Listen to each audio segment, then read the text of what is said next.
சோஸ்திரம் தேவஜனமே, நல்லா இருக்கிறீர்கள் என்று சொல்லி விசுவாசிக்கிறேன். இது நாள் வரையிலும் உபவாசம் நாட்கள் உங்களுக்கு ஆசீர்வாதமாக இருக்குது என்று சொல்லி நான் விசுவாசிக்கிறேன். மறுபடியும் இன்றைக்கு உங்களை சந்திப்பது பெரிய சந்தோஷமும் மகிழ்ச்சியுமானது.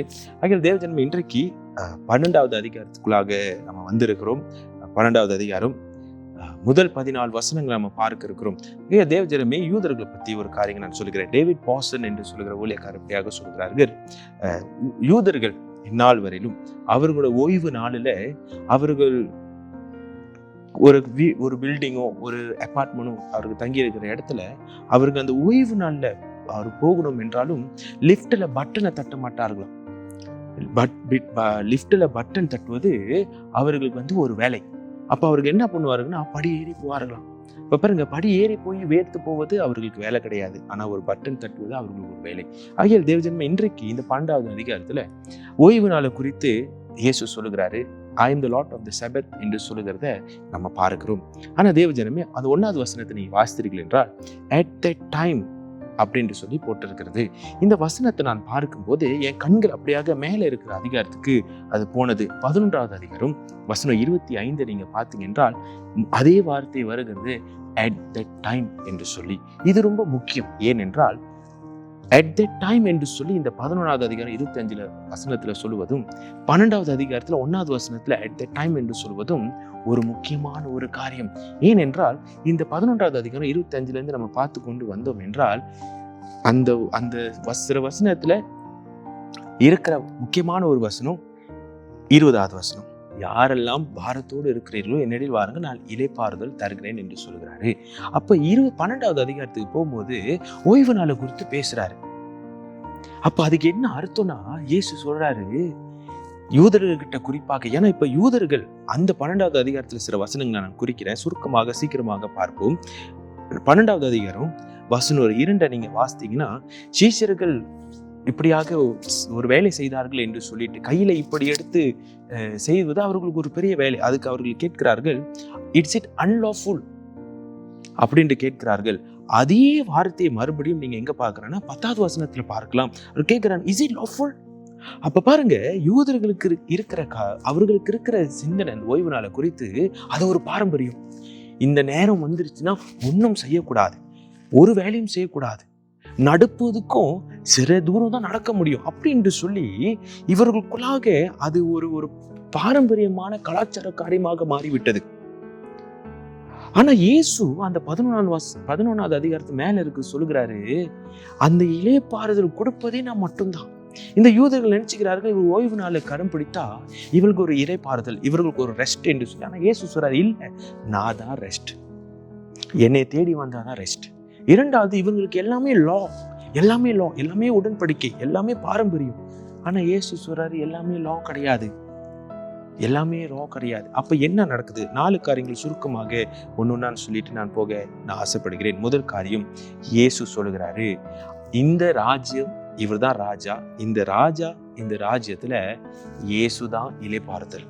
அந்த ஓய்வு நாள் கிடையாது, அந்த ஒரு நாள் அது உங்களுக்கு ஓய்வு கொடுக்காது. That means your rest is not in a day, your rest is not in the Sabbath, your rest is in a person of Jesus Christ. Amen. ஆகியால் முதல் காரியம், இயேசு தான் இளைப்பாறுதல் கொடுக்க முடியும், வேற யாரும் இளைப்பாறுதல் கொடுக்க முடியாது. அதனால தான் 12வது அதிகாரம் 8வது வசனம் சொல்கிறாரு, the son of man is the lord of Sabbath. வேற யாரும் கிடையாது, வேற எதுவுமே கிடையாது. இளைப்பாறுதல் வேணும் என்றால் அந்த ஓய்வு நாள் அல்ல, அந்த நவர் ராஜா இயேசு கிறிஸ்து. 2வது நம்ம பார்க்கிறோம், இந்த ராஜாவும் இந்த ராஜ்யத்திலையும் மன இரக்கம் தான் முக்கியமே தவிர செய்கிற செயல் கிடையாது. The kingdom requires, the king in his kingdom prioritize mercy over sacrifice or performance. இது 12வது அதிகாரம் வசனம் 3, 4 பார்க்கிறோம். தாவீதை குறித்து பழைய ஏற்பாடுல இயேசு உதாரணம் கொடுக்கிறாரு. அதுக்கு பிறகு 5வது வசனத்திலையும் இன்னொன்னு ஒரு உதாரணத்தையும் காட்டுறாரு. ஏன்னா இவர்கள் கேள்வி கேட்கிறாங்க, சுகம் கொடுக்கலாமா ஓய்வு நாள்ல? இப்ப இயேசு சொல்கிறாரு, ஆண்டருக்கு வேண்டியது இரக்கம், mercy. அதை ஓசியா 6வது அதிகாரம் இருக்கிற 6வது வசனத்துல இருக்கிறத இயேசு அங்க காண்பித்து அவர் சொல்லுகிறத நம்ம பார்க்கிறோம். So therefore, ஆகியால் இந்த சபாத் ஓய்வு நாள்ல ஓய்வெடுப்பது மட்டும் இல்லை, நான் ஓய்வெடுத்துட்டேன் பரிசுத்தவான் அப்படி இல்லை. இயேசு என்ன எதிர்பார்க்கிறாருன்னா மற்றவர்களுக்கு இரக்கம் காட்டணும். 3வது, இந்த நாட்கள் இது it's not about our change in habit, but it's a change of heart. இருதயம் மாற வேண்டும். அதனால தான் இந்த 2 வார்த்தையை நான் உங்களுக்கு மறுபடியும் சொன்னேன். 2வது வசனத்திலையும் 10வது வசனத்திலும் அவன் கேட்குறான், இஸ் இட் லாஃபுல்? செய்யலாமா செய்யக்கூடாதா? சில நேரத்தில் மெதடிஸா இருக்க நம்மளும் கேட்குறோம், டிசிப்ளின்ல இருக்குதா, நம்ம பாலிசியில் இருக்குதா? அதெல்லாம் நல்லது தான். ஆனால் அதுவே எல்லாமாவும் மாறிடாது. இருதயம் முக்கியம். இயேசு சொல்கிறார், it's not about lawful, it's about your heartful. இருதயம் முக்கியம். ஆகியால் 4வது கடைசி நம்ம பார்க்கிறோம், இந்த ஓய்வு நாள் ஆண்டு என்ன எதிர்பார்க்கிறான்னா சீரமைப்பை எதிர்பார்க்கிறாரு.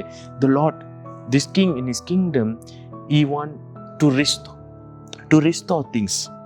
சபத் என்று ஓய்வு நாள் என்று சொல்லும்போது, என்னிடத்தில் வாருங்கள், நான் இளைப்பாறுதல் தருகிறேன். அப்ப இந்த 12வது அதிகாரத்தை 11வது அதிகாரத்தை சேர்த்து வைத்து நம்ம பார்த்தோம் என்றால், இயேசு இந்த ஓய்வு நாள்ல ஒரு நாள் எல்லாம் போதும் ஓய்வு எடுத்தா அப்படி கிடையாது. இளைப்பாறுதல் வேணும்னா நான் வேணும், நான் ஏன் வேணும்னா நான் இளைப்பாறுதல் கொடுத்து மறுபடியும் எல்லாத்தையும் புதிதாக மாற்றுகிறேன். அப்ப இந்த 4 காரியம் ரொம்ப முக்கியமான ஒரு காரியமாக இந்த பகுதியில் நம்ம பார்க்கிறோம். ஆகிய இந்த லெந்து நாட்கள் நமக்கும் ஒரு சபத்து போல காணப்படுகிறதா? யூதர்களுக்கு வாரத்துல ஒரு நாள் 24 மணி நேரம் சபத் ஓய்வு நாள். நமக்கு வருஷத்துல ஒரு நேரம் நம்ம 40 நாள் உபவாசம் எடுக்கிறோம். அது நமக்கு பாரம்பரியமா போயிருச்சோ? யோசித்து பாருங்க. பாரம்பரியமா செய்வதற்கு ஆண்டவர் எதிர்பார்க்க கிடையாது. இந்த நாட்கள்ல நீங்க உபவாசம் எடுக்கிறீங்க, வெரி குட். இந்த நாட்கள்ல நம்ம ஆண்டவரோட ஜெபிக்கிறோம், வேத வாசிக்கிறோம், வெரி குட், வெரி குட். ஆனா இது வெறும் 40 நாள்ல நின்றக்கூடாது. இந்த 40 நாள்ல ஆண்டவரை தேடணும். அவர் தான் இளைப்பாறுதல் கொடுப்பார். அவரோட நெருங்கணும். அதுதான் அவர் எதிர்பார்க்கிறார். அது மற்றவர்களுக்கு இறங்கி போகணும், மற்றவங்களை மன்னிக்கணும், மற்றவங்களை விட்டு கொடுக்கணும், மற்றவங்களை அரசணிக்கணும். இதெல்லாம் செய்யாமல் உபவாசம் எடுத்தா அது ஒரு பெரிய கேள்விக்குறிதான். ஏன்னா அவர் என்ன எதிர்பார்க்கிறாருன்னா, என்னிடத்தில் வாருங்கள், நான் இளைப்பாறுதல் கொடுத்து மாற்றுகிறேன். இந்த லெந்து நாட்கள் எல்லாம் மாறணும்னா இந்த உபவாசம், இந்த பாரம்பரியம் எல்லாம் இருக்கிறது நல்லது தான். ஆனால் அதை மாறிக்கணும், அவரை தேடி வருவதே சிறந்ததாக இருக்கும். இதை நம்ம யோசிச்சு கொண்டு இந்த லெந்து நாட்கள் நம்ம கடந்து செல்வோம். ஆண்டவர் இந்த லெந்து நாட்களை உங்களுக்கு ஆசீர்வாதமாக மாற்றி தருவார் என்று விசுவாசிக்கிறேன். கண்களை மூடி ஜெபம் செய்வோம். ஆண்டவரே, இந்த லெந்து நாட்கள் பாரம்பரியமாக எங்களுக்கு பெறக்கூடாது. இந்த லெந்து நாட்கள் ஆண்டவரே, பாரம்பரியத்தை பிடித்து கொண்டு மற்றவர்களுக்கு அன்பு காட்டுவதற்கும் இறங்கி போவதற்கும் நாங்கள் விட்டுறக்கூடாது. ஆண்டவரே ராஜா, இந்த லெந்து நாட்கள் ஆண்டவரே ராஜா வெறும் ஒரு 40 நாள் அப்படின்ட்டு சொல்லி பார்க்க, இந்த 40 நாட்கள் உண்மையை தேடி வரணும். ஏனென்றால் மத்தேயு 11வது அதிகாரம் வசனம் 20 சொல்லுகிறேன், என்னிடத்தில் வாருங்கள், நான் இளைப்பாறுதல் தருகிறேன். ஆகியால் ஆண்டவரே, உண்மையை தேடி வருவதும் எங்க வாழ்க்கை, எங்க இருதயம் மறுரூபமாக்கப்படுவதும் எங்களுக்கு கிருபையாக இந்த லெந்து நாட்கள் இருக்கும்படி ஜெபிக்கிறோம். வழி நடத்தும் இயேசுவின் நாமத்தில் கேட்கிறோம், ஜீவனுள்ள பிதாவே, ஆமென்.